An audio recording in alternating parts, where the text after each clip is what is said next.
मेरे साथ इस वक्त संजय झा जी हैं, जेडीयू से इन्होंने नामांकन किया है राज्यसभा के लिए। सबसे पहले तो बहुत बहुत बधाई आपको। बहुत धन्यवाद। पहली बार राज्यसभा जा रहे हैं। हाँ, नहीं, खास करके मुख्यमंत्री जी ने, नीतीश जी ने यहाँ भी काम करने का मौका दिया सरकार में, और अब दिल्ली में जा करके काम करने का मौका दे रहे हैं, तो एक बड़ा प्लेटफॉर्म है। और मुझे लगता है कि बिहार में एक उन्होंने बेस बना दिया है। अब बिहार एक और जंप लेगा तो टॉप 5 स्टेट में आ सकता है।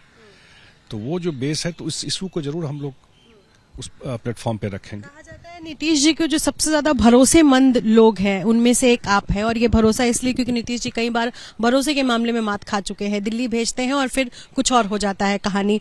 तो आप पर भरोसा जताया है, इसको कैसे देखते हैं, इसको कैसे आप कहेंगे? नहीं, मेरे लिए ये बड़ा ऑनर का बात है, इसलिए कि मुख्यमंत्री जी का भरोसा हमेशा रहा है और काम करने का मौका दिया है।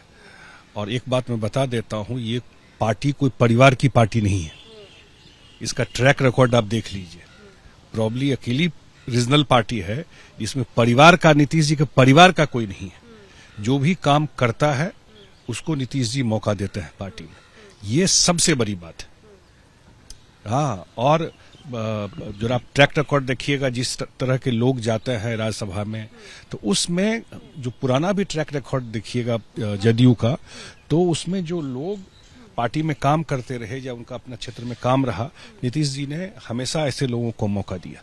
तो ये एक बहुत बड़ी बात है कि एक रीजनल पार्टी में, खास करके मैं देखता हूँ, राष्ट्रीय पार्टी भी तो परिवार की पार्टी है, उसमें 20 साल से 96-95 की पार्टी है, और इतने 30 साल में कभी परिवार का कोई किसी आदमी को उन्होंने नहीं लेके आए।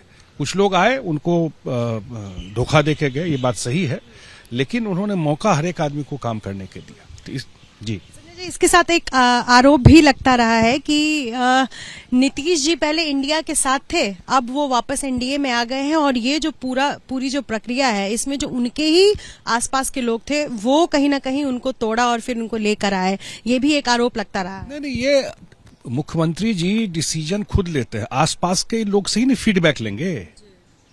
और कौन कहा भी था कि फीडबैक आसपास के लोगों से मिला कि हमें जाना चाहिए एनडीए। क्यों नहीं फीडबैक आसपास के लोग देंगे? जो पार्टी में लोग काम करते हैं उनके साथ। हाँ, जिस पार्टी में हम लोग काम करते हैं, तो जो करेक्ट चीज, उनको फीडबैक के अलावा उनका अपना सिस्टम है फीडबैक लेने का। कोई 2-4 जो बैठते हैं उसी के फीडबैक को डिसीजन लेते ही गलत, ये तो संभव नहीं है। उनका अपना मैकेनिज्म है फीडबैक लेने का। वो पॉलिटिकली चीजों को देखते हैं, लोगों से मिलते हैं, वर्कर से मिलते हैं, तो उनका अपना एक तरीका है और उसके बेसिस पर डिसीजन लेते हैं। जहां तक इसकी बात है, जिसकी आप बात कर रहे हैं, उसमें अब मैं इतना जरूर कहता हूं कि जो इंडिया का इनिशिएट किया था, मैं उनके साथ था, वो तो बिल्कुल कुछ टेक ऑफ ही नहीं किया। वो तो यात्रा पे निकल गए, और इंडिया में जो वो लगातार बोलते रहे कि चीजें मूव करें, तो देख लिया उसमें कुछ मूव ही नहीं कर रहा है। और बिहार में ये सही है कि हम लोग natural ally, NDA natural ally. हाँ, अब चूंकि आप साथ हैं एनडीए के, अगली रणनीति क्या होगी? आप वहां होंगे, दिल्ली में होंगे, लोकसभा चुनाव सिर पर है, अगली रणनीति जेडीयू की क्या होगी, आपके माध्यम से जानना चाहूंगा। के लिए तो सबसे बड़ा है, जब भी जो 24 में लोकसभा चुनाव है, पिछली बार भी हम लोग 39 सीट जीते थे 40 में, और इसमें 40 सीट जीते। पहला ये, और 2025 में मुख्यमंत्री जी ने टारगेट दिया कि हम लोग 2010 में 200 से ज्यादा सीट जीते थे, उसको अचीव करना है। ये 2 इलेक्शन हमारे लिए है, 24 और 25 का। तो अभी 24 और फिर 25 का जो हमारा असेंबली का इलेक्शन है, तो वही मेन, अब उसी पे फोकस करके काम करना है। अब मुझे लगता है कि लोगों का सेंटिमेंट जो है, जो मैंने कहा नेचुरल अलाई वाला, वो बिल्कुल अब दिख रहा है इस चीजों को। एक चूंकि अभी किसान आंदोलन चल रहा है दिल्ली में, पिछले 2 दिनों से बड़ी संख्या में किसान आंदोलन कर रहे हैं, इसको कैसे देखते हैं? कौन भड़का रहा है किसानों को? आपको लगता है उनको भड़काया जा रहा है? मैंने बहुत ट्रैक नहीं किया है, लेकिन जो भी रिपोर्ट मैंने मीडिया में देखा इन सब चीजों को लेकर, कुछ ना कुछ तो लोग हैं। उसका टाइमिंग देखिए, कब किया जा रहा है, क्या तरीका है। बिहार में तो किसान के लिए हम लोगों ने जो काम किया है, जो एमएसपी की बेसिस पर या जो हम लोग धान की खरीद करते हैं, तो वो सारा चीज इनिशिएट किया जाता है। लेकिन मुझे लगता है कि उसको ज्यादा पॉलिटिकल कलर देके इस चीजों को किया जा रहा है। कोई इशू है तो जरूर बैठ करके उसको रिजॉल्व करना चाहिए, लेकिन एग्जैक्ट टाइमिंग लोकसभा से पहले ये सारे चीज करना, तो उसका तो कहीं न कहीं जरूर इस पॉलिटिकल मोटिव दिखता है इन चीजों में। कांग्रेस ने कहा कि हमारी सरकार अगर लोकसभा में आती है तो हम स्वामीनाथन जो कमेटी है उसको लागू करेंगे, और मतलब ये लोगों से कहा है। तो इस पर आप कुछ कहना चाहेंगे, कुछ प्रतिक्रिया देना चाहेंगे? स्वामीनाथन रिपोर्ट कांग्रेस हो गई है एनजीओ, कांग्रेस कोई पार्टी नहीं रही है अब। कुछ भी कोई बोलता है कांग्रेस को, हाँ, तो उसी मोड में हमेशा रहता है। जो कुछ काम जब मौका मिला तो कुछ किए नहीं, और अभी कुछ भी जाकर के बोल दो, तो मुझे कोई बहुत सीरियस नहीं लगता कांग्रेस का। जो उनको पता है उनको आना है नहीं, तो कुछ भी बोल दो, आने का तो कोई चांस नहीं है, तो कुछ भी बोल दो, ये उनका रहता है। तो मुझे बहुत कांग्रेस के उस पर कोई भरोसा नहीं है ना। नीतीश जी ने विधानसभा में कहा कि घोटालों की जांच करवाएंगे। ऐसा कौन सा घोटाला है जिसकी जांच सबसे पहले जेडीयू करवाएगी? अब जब उन्होंने ये कहा कि अगर कहीं कोई गड़बड़ी है तो जरूर इसकी जांच कराएंगे।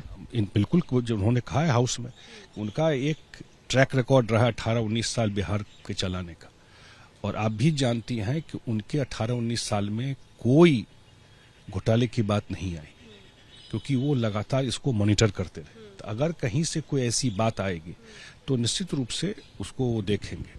और अब अभी जो हमारा विश्वास मत था, अब सोच लीजिए बिहार में ये कल्चर नहीं था कभी भी। हम लोग इतना दिन से देख रहे हैं किस तरह से पैसे का खेल करने का कोशिश किया गया है यहाँ पर। पैसे दिए गए थे विधायकों को। अब तो जांच में जो डिटेल आएगा, मैं जांच कराएंगे आप? अब मुझे लगता है कुछ न कुछ चल ही रहा होगा, लेकिन कुछ लोग तो इसमें इन्वॉल्व थे, ये बात तो आ रही है। इस काम को करने की कोशिश कर रहे थे पैसे का, लेकिन अब जब इसका डिटेल आएगा तो फिर इसका पता चलेगा।